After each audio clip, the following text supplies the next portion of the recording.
Assalamualaikum warahmatullahi wabarakatuh. Baik, kembali lagi bersama saya Nik Muhammad Arif dari Fakultas Pascasarjana Prodi Hukum Ekonomi Syariah semester 1. Baik, pada kesempatan kali ini saya akan membahas secara singkat mengenai materi pertemuan ketiga dan keempat. Adapun materi pertemuan ketiga yaitu menjelaskan ciri-ciri masalah yang baik, lalu menjelaskan beberapa sumber masalah, merumuskan masalah deskriptif, komparatif, dan asosiatif di bidang hukum, membuat latar belakang dari masalah yang sudah dirumuskan. Baik, kita masuki yang pertama. Setiap penelitian selalu berangkat dari masalah, namun masalah yang dibawa peneliti kuantitatif dan kualitatif berbeda. Dalam penelitian kuantitatif, masalah yang dibawa oleh peneliti harus sudah jelas, sedangkan masalah dalam penelitian kualitatif masih bersifat sementara dan akan berkembang setelah peneliti memasuki lapangan. Seperti dinyatakan oleh Emory 1985 bahwa baik penelitian murni maupun terapan, semuanya berangkat dari masalah. Hanya untuk penelitian terapan, hasilnya langsung dapat digunakan untuk membuat keputusan.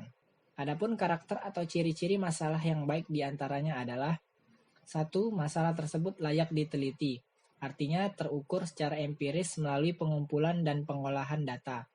Yang kedua, masalah tersebut mempunyai nilai teoritis dan praktis, diangkat dari teori yang kuat, dan mempunyai dampak praktis yang dapat memperbaiki praktek dan penyelenggaraan hukum. Yang ketiga, realistis, terjangkau dari segi waktu, tenaga, dan biaya. Yang kedua, menjelaskan beberapa sumber masalah. Masalah dapat diartikan sebagai penyimpangan antara yang seharusnya dengan apa yang benar-benar terjadi, antara teori dengan praktek, antara aturan dengan pelaksanaan, antara rencana dengan pelaksanaan. Stromer 1982 mengemukakan bahwa masalah dapat diketahui atau dicari apabila terdapat penyimpangan antara pengalaman dan kenyataan, antara apa yang direncanakan dengan kenyataan, adanya pengaduan dan kompetisi. Yang ketiga, yaitu bentuk rumusan masalah. Rumusan masalah berbeda dengan masalah. Kalau masalah itu merupakan kesenjangan antara yang diharapkan dengan yang terjadi, maka rumusan masalah itu merupakan suatu pertanyaan yang akan dicarikan jawabannya melalui pengumpulan data. Seperti telah dikemukakan, bahwa rumusan masalah itu merupakan suatu pertanyaan yang akan dicarikan jawabannya melalui pengumpulan data.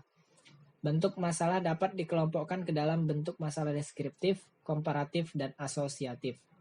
A. Rumusan masalah deskriptif. Rumusan masalah deskriptif adalah suatu rumusan masalah yang berkenaan dengan pertanyaan terhadap keberadaan variabel mandiri, baik hanya pada satu variabel atau lebih. Contoh rumusan masalah deskriptif. 1. Bagaimanakah sikap dan pandangan masyarakat dan ulama terhadap zakat yang dibayarkan secara online jika dilihat dari perspektif hukum Islam? Yang kedua, apa yang menjadi landasan hukum sehingga zakat dapat disalurkan melalui media online atau virtual? Yang ketiga, apa saja yang menjadi syarat sah zakat? B. Rumusan masalah komparatif. Rumusan masalah komparatif adalah rumusan masalah penelitian yang membandingkan keberadaan satu variabel atau lebih pada dua atau lebih sampel yang berbeda, atau pada waktu yang berbeda. Contoh rumusan masalahnya adalah sebagai berikut. 1. Seberapa efisien waktu atau pelaksanaan pembayaran zakat antara online dengan muzaki yang datang langsung ke amil zakat? Yang kedua, adakah kesamaan mekanisme cara pembayaran zakat antara online dan offline? Yang ketiga, bagaimana hukum zakat online jika dilihat dari pandangan mazhab Syafi'i, Hanafi, Maliki, dan Hambali? C. Rumusan masalah asosiatif adalah suatu rumusan masalah penelitian yang bersifat menanyakan hubungan antara dua variabel atau lebih. Terdapat tiga bentuk hubungan, yaitu hubungan simetris, hubungan kausal, dan hubungan interaktif atau resiprokal atau timbal balik. 1. Hubungan simetris. Hubungan simetris adalah suatu hubungan antara dua variabel atau lebih yang kebetulan munculnya sama. Contoh rumusan masalahnya adalah sebagai berikut. Adakah hubungan antara banyaknya zakat yang masuk ke Basnas dengan sistem aplikasi zakat online? Yang kedua, hubungan kausal. Hubungan kausal adalah hubungan yang bersifat sebab akibat. Jadi di sini ada variabel independen atau variabel yang mempengaruhi dan variabel dependen atau dipengaruhi. Sebagai contoh adalah seberapa besar pengaruh sosialisasi hukum zakat online terhadap penggunaan sistem aplikasi zakat online? 3. Hubungan interaktif atau resiprokal atau timbal balik. Hubungan interaktif adalah hubungan yang saling mempengaruhi. Di sini tidak diketahui mana variabel independen dan dependen. Sebagai contoh ialah hubungan antara motivasi dan prestasi. Di sini dapat dinyatakan motivasi mempengaruhi prestasi dan juga prestasi mempengaruhi motivasi. Yang keempat, membuat latar belakang dari masalah yang sudah dirumuskan. Zakat merupakan salah satu rukun Islam selain 4 rukun lainnya. Hadis yang diriwayatkan Ibnu Umar menerangkan bahwa Islam ditegakkan atas 5 pilar. Pertama, ikrar bahwa tiada Tuhan selain Allah dan Muhammad Rasulullah. Menegakkan sholat, menunaikan zakat, puasa, dan berhaji bagi yang mampu. Kewajiban zakat menunjukkan pula bahwa Islam mempunyai konsep tertentu tentang masyarakat madani. Dengan zakat diharapkan terjamin keselamatan struktur sosial. Sebab zakat mendidik rasa tanggung jawab, menumbuhkan rasa aman, dan rela hati untuk berbagi serta menguatkan hubungan antara unit-unit sosial di dalam masyarakat. Terlebih lagi dalam kehidupan yang lebih modern secara tersistem seperti saat sekarang ini. Pengelolaan zakat secara tersistem yang semakin berkembang kian meneguhkan paradigma bahwa zakat merupakan solusi alternatif penanggulangan kemiskinan di Indonesia jika disalurkan melalui lembaga pengelola zakat atau unit pengumpul zakat. Oleh karena itu, dalam pengumpulan zakat banyak diciptakannya aplikasi online yang difungsikan untuk mempermudah muzaki dalam menyalurkan zakatnya. Akan tetapi, bagaimana pandangan hukum Islam jika zakat yang disalurkan melalui sistem atau aplikasi itu, sedangkan umumnya masyarakat Indonesia dalam hal zakat selalu ada ijab dan qabul dalam serah terima zakat. Dan apakah zakat online sudah sesuai dengan syarat dan ketentuannya berdasarkan hukum Islam? Itulah paparan materi pertemuan ketiga. Adapun materi pembahasan pertemuan keempat diantaranya ialah 1. Mengemukakan pentingnya atau manfaat telaah pustaka. 2. Menjelaskan 6 sumber bacaan. 3. Mengorganisasikan substansi kajian teori. 1. Pentingnya atau manfaat telaah pustaka. Dalam prakteknya, seringkali disamakan istilah telaah pustaka dengan tinjauan pustaka, padahal masing-masing memiliki arti yang berbeda. Tinjauan pustaka sama dengan landasan teori. Peneliti mengumpulkan teori atau data atau informasi yang menjadi dasar identifikasi, penjelasan, dan pembahasan masalah penelitian. Sedangkan telaah pustaka, selain mengumpulkan teori, peneliti menambahkan komentar, kritik, kelebihan, dan atau kekurangan teori di dalam pustaka, perbandingan dengan teori pustaka lainnya.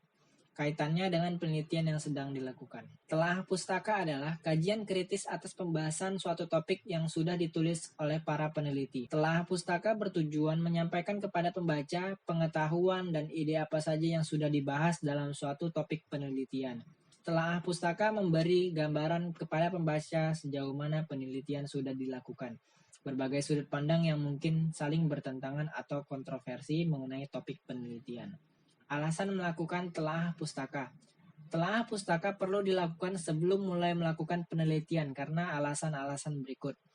1. Untuk mengetahui apa yang sudah dan belum diteliti berkaitan dengan topik peneliti yang kita pilih. 2. Memberikan gambaran lebih menyeluruh mengenai berbagai variasi perilaku atau fenomena dalam topik penelitian. 3. Untuk mengetahui potensi hubungan antara konsep-konsep atau teori-teori. 4. Untuk menemukan hipotesis yang mungkin diteliti lebih lanjut.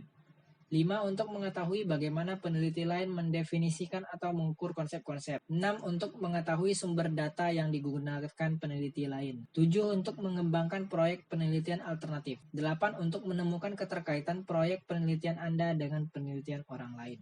2. Menjelaskan 6 sumber bacaan.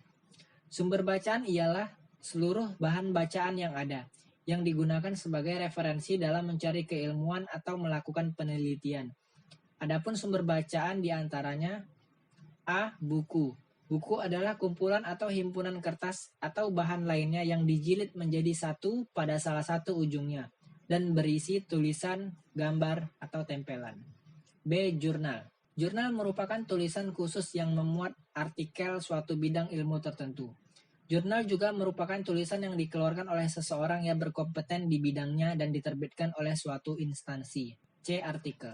Artikel adalah tulisan yang berisi pendapat, ide, atau fakta yang mana kadangkala menghibur, mendidik, ataupun mengkritisi yang disebarluaskan melalui media massa, baik online maupun offline.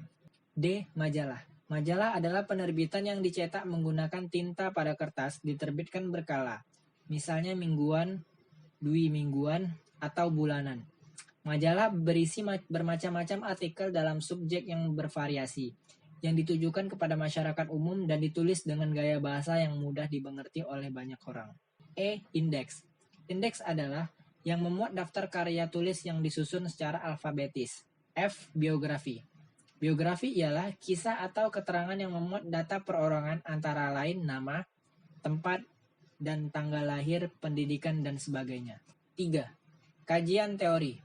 Cooper dan Snyder tahun 2003 mengemukakan bahwa a theory is a set of systematically interrelated concept, definition, and proposition that are advanced to explain and predict phenomena. Teori adalah seperangkat konsep, definisi, dan proposisi yang tersusun secara sistematis sehingga dapat digunakan untuk menjelaskan dan meramalkan fenomena. Marx 1963 membedakan adanya 3 macam teori. Ketiga teori yang dimaksud ini berhubungan dengan data empiris. Dengan demikian dapat dibedakan antara lain 1. Teori yang deduktif, yaitu memberi keterangan yang dimulai dari suatu perkiraan atau pikiran spekulatif tertentu ke arah data yang akan diterangkan. 2. Teori yang induktif, yaitu cara menerangkan adalah dari data ke arah teori. 3. Teori yang fungsional. Di sini nampak suatu interaksi pengaruh antara data dan perkiraan teoritis, yaitu data mempengaruhi pembentukan teori, dan pembentukan teori kembali mempengaruhi data. Berdasarkan 3 pandangan ini, dapatlah disimpulkan bahwa teori dapat dipandang sebagai berikut. 1. Teori menunjukkan pada sekelompok hukum yang tersusun secara logis. Hukum-hukum ini biasanya sifat hubungannya deduktif.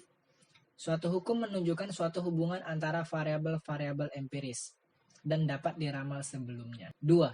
Suatu teori juga dapat merupakan suatu rangkuman tertulis mengenai suatu kelompok hukum yang diperoleh secara empiris dalam suatu bidang tertentu. Di sini orang mulai dari data yang diperoleh, dan dari data yang diperoleh itu datang suatu konsep yang teoritis atau induktif. 3. Suatu teori juga dapat menunjukkan pada suatu cara menerangkan yang menggeneralisasi. Di sini biasanya terdapat hubungan yang fungsional antara data dan pendapat yang teoritis. Teori adalah alur logika atau penalaran yang merupakan seperangkat konsep, definisi, dan proposisi yang disusun secara sistematis. Secara umum, teori mempunyai 3 fungsi, yaitu untuk menjelaskan atau explanation, meramalkan atau prediction, dan pengendalian atau kontrol suatu gejala. Demikianlah pemaparan materi pertemuan ketiga dan keempat. Mohon maaf bila ada kekurangan dan kesalahan. Semoga sedikit menambah ilmu dan wawasan. Assalamualaikum warahmatullahi wabarakatuh.